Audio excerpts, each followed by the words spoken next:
did they do? Because many of the university leaders here in Indonesia, of course, would like to do.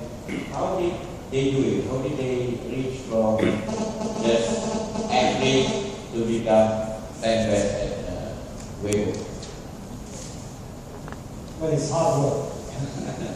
It is very hard work. Well, you know, you have this Shanghai ranking times, higher education ranking. You can look at them and you can get some inspiration about what are the important factors. But there's a quote which is often attributed to Einstein. I think it's not from him. It says not everything that counts should be counted, and not everything that can't be counted should count. So you also have to take these rankings. You have to take them seriously, but you also have to take them with wisdom and recognize your own achievements. But that being said, we have done the hard work.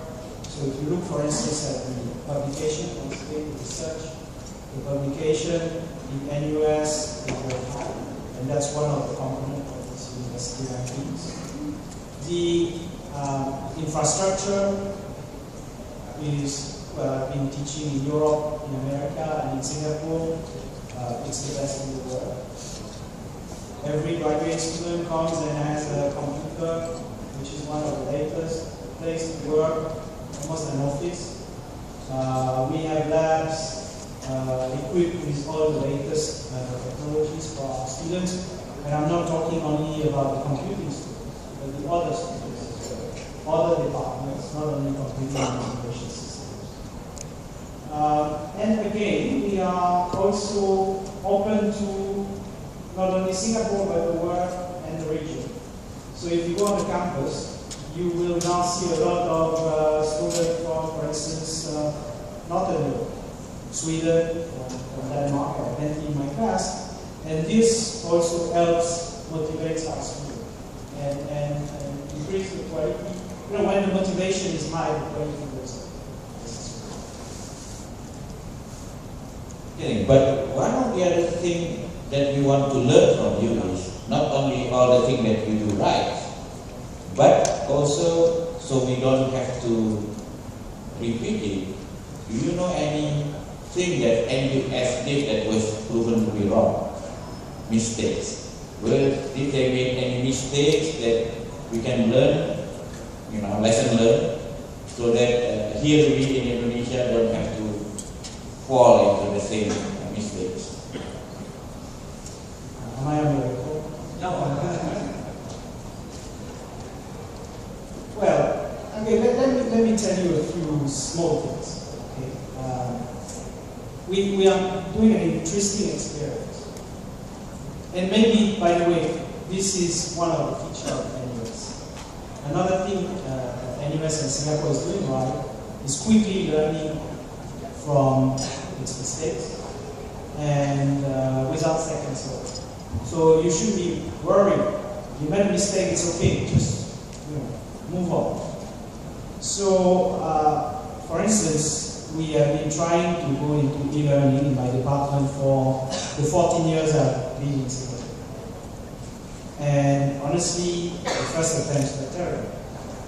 We had recorded some lectures with a webcam. So the picture you actually see is the lecturer, wondering whether you should look at the screen or at the webcam, and the background is the office. Terrible. We used to burn CDs at the time because the bandwidth was not enough in 1998 or 1999, and distribute the CDs to the students. And the students were obviously not interested in this. So we gave up. No problem. We tried something else, and we tried something else again.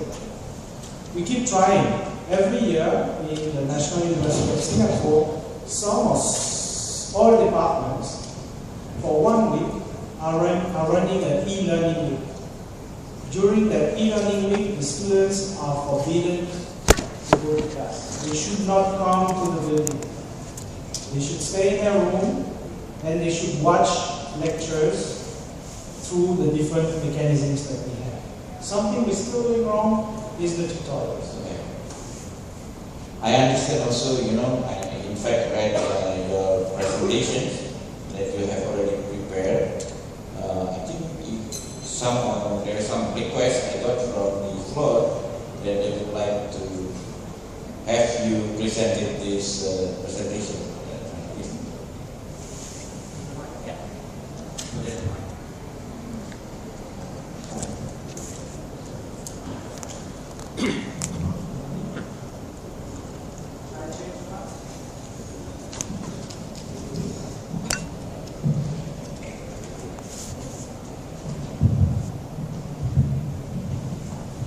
Alright, so I believe you have the text of the text I have prepared for you.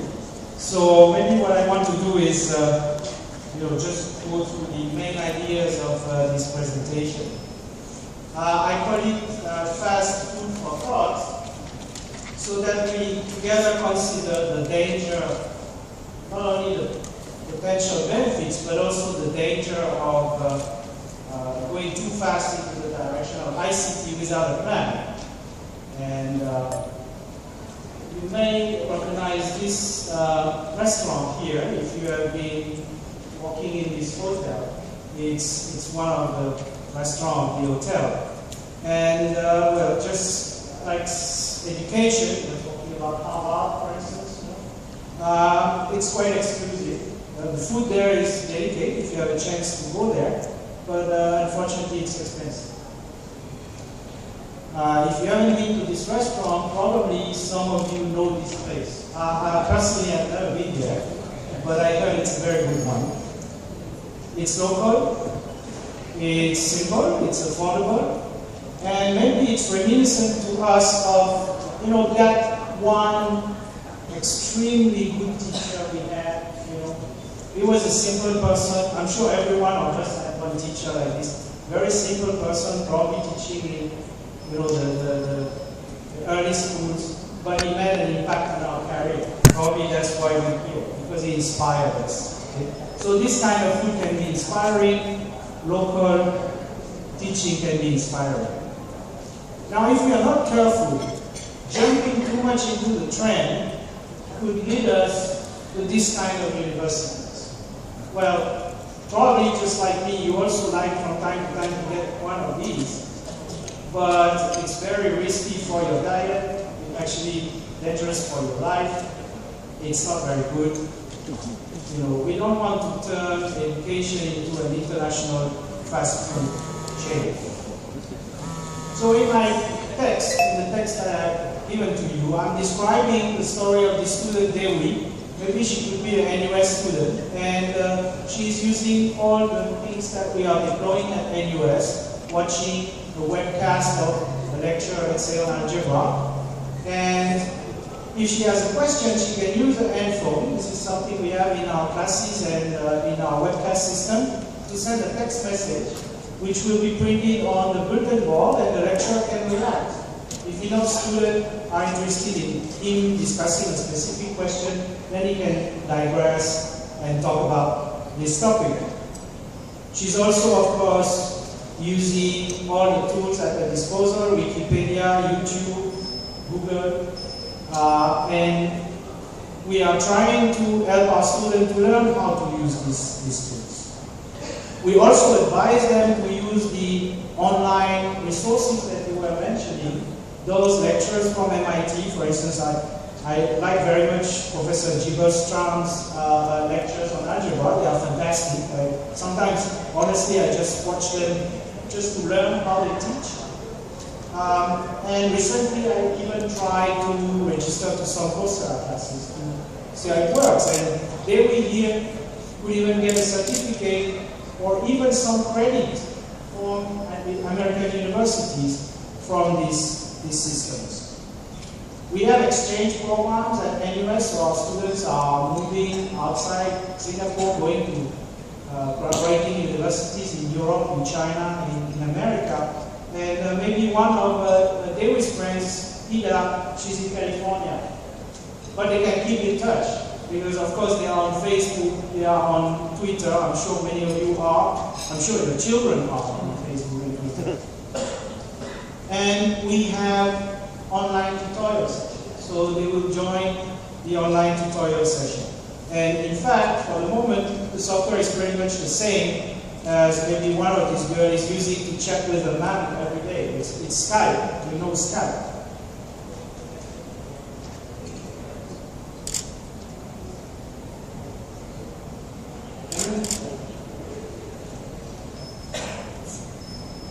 Now, when I was preparing this text, I went to Twitter and I just looked for the recent tweets about examination and ICT, and what I found is the following.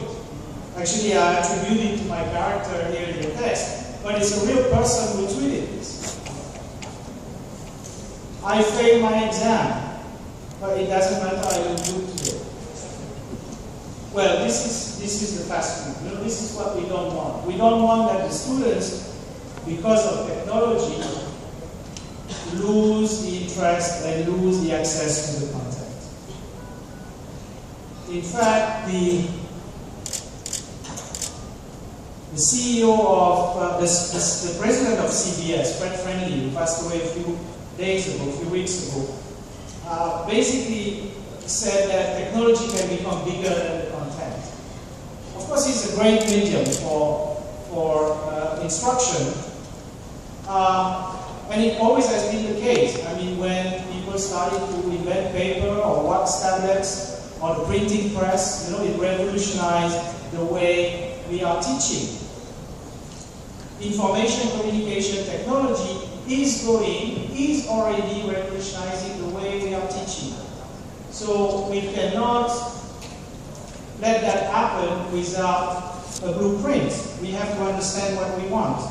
If you look at the hierarchy of cognitive skills, well, at the bottom, you are remembering.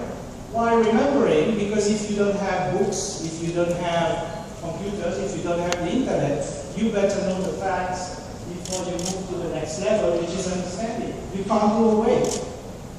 Once you understand, you need to learn how to apply, and then learn how to analyze, learn how to evaluate, and finally learn how to create, to bring back your education investment into the society. This is painful. This pyramid is something we have to follow.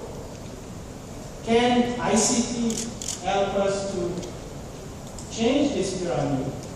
Put the student in the center and help us to go to the important elements. Maybe go faster to the creation, or maybe do problem-based approaches to teaching.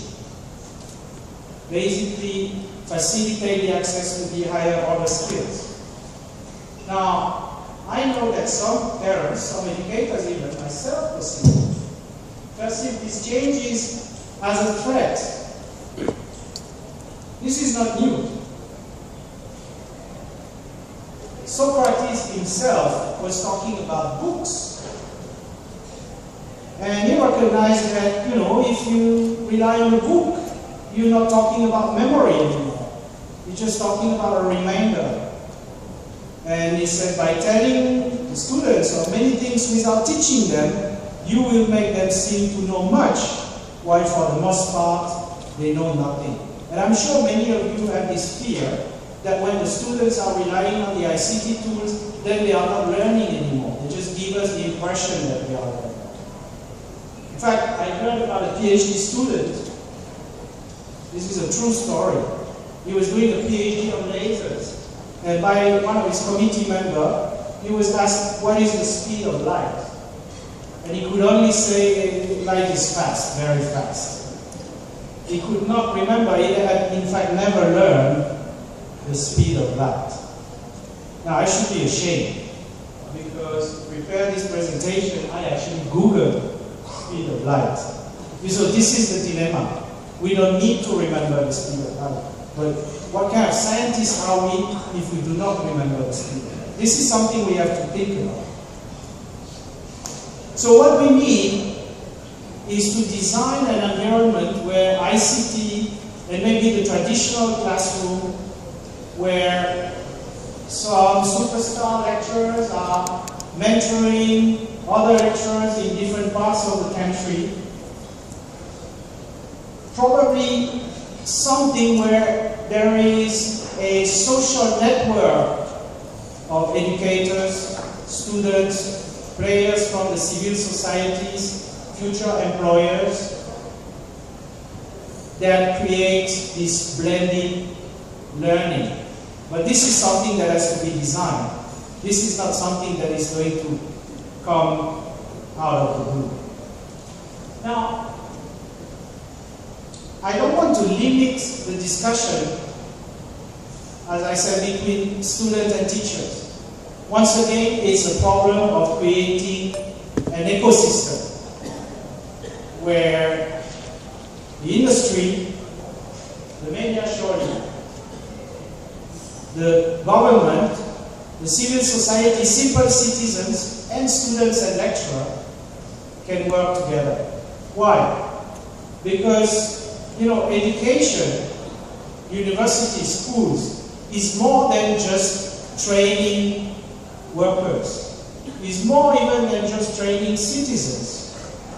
It's something that is porous. It constantly exchanges with the society. You are constantly influencing the society, and the society is constantly influencing you. So this is not something you can buy from a foreign country. This is something that has to be in Indonesia. If you look at the latest commerce, the latest trends, these are the MOOCs, the massive online open courses like Coursera, EDX, Udacity.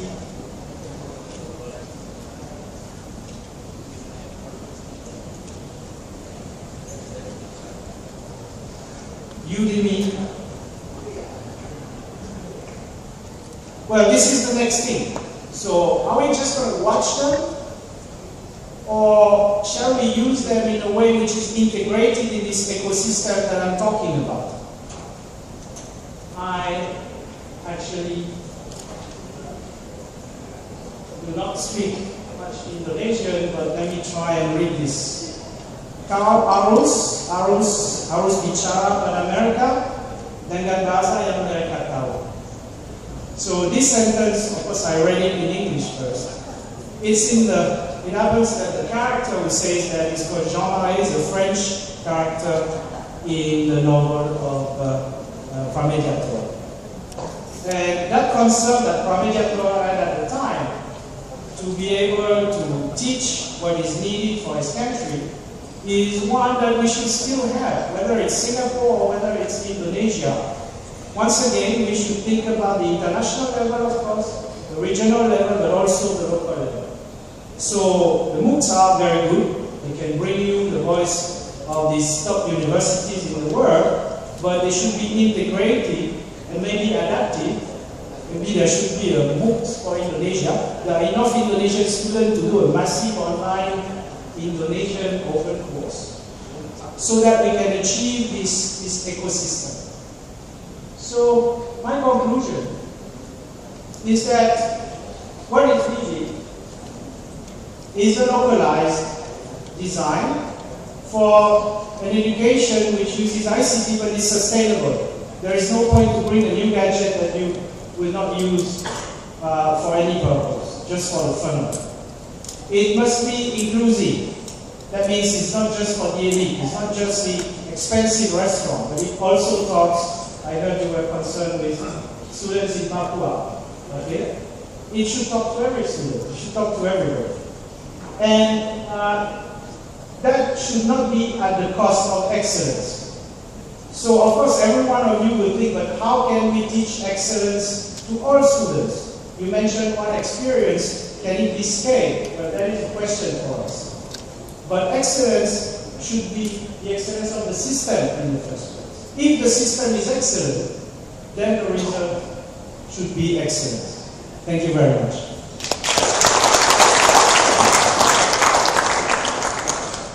Selamat malam, Profesor Joko. Saudara kami undang juga.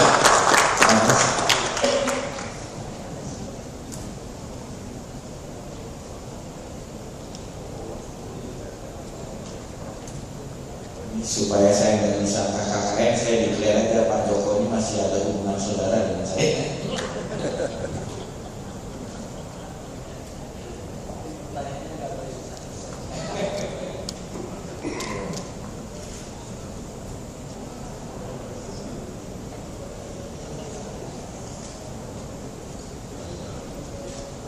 Saya kira kalau Pak Joko ini mungkin nggak perlu diperkenalkan lagi ya bahwa Ibu sebagai Dirjen Perguruan Tinggi, dan kita kalau di antara alumni saudara Wahyu ini alumni ITB yang jadi rektor UI atas perintah rektor ITS. Ya, menunjukkan Universitas Indonesia itu betul-betul Universitas Indonesia ya, jadi milik kita semua. Dan Pak Joko ini juga dulu rektor di ITB, dan beliau juga banyak melakukan reformasi di ITB untuk masa yang lebih baik, dan itu ICT ini juga menjadi satu yang penting, dan beliau dalam posisi yang menentukan. Dan kami, mungkin Bapak tadi belum hadir, ada berita baik tadi disampaikan oleh Dirut Telkom bahwa akan ada proyek khusus Telkom untuk menyambung semua universitas di Indonesia. Bahkan Pak, kalau universitas nggak bisa bayar, mahasiswanya yang bayar, tarifnya hanya Rp1.000 satu hari. Nah, kita beri tepuk tangan lagi kepada Telkom. Untung Pak, beliau nggak lagi jadi caleg, kalau nggak kita curiga beliau sebenarnya lagi kampanye. Tapi beliau tadi bilang ini karena kalau data biasa lewat swasta 5.000 ya Pak per hari, ini bisa 1.000. Tapi saya setuju Pak, daripada subsidi BBM yang dinikmati orang kaya, lebih baik subsidi mahasiswa kita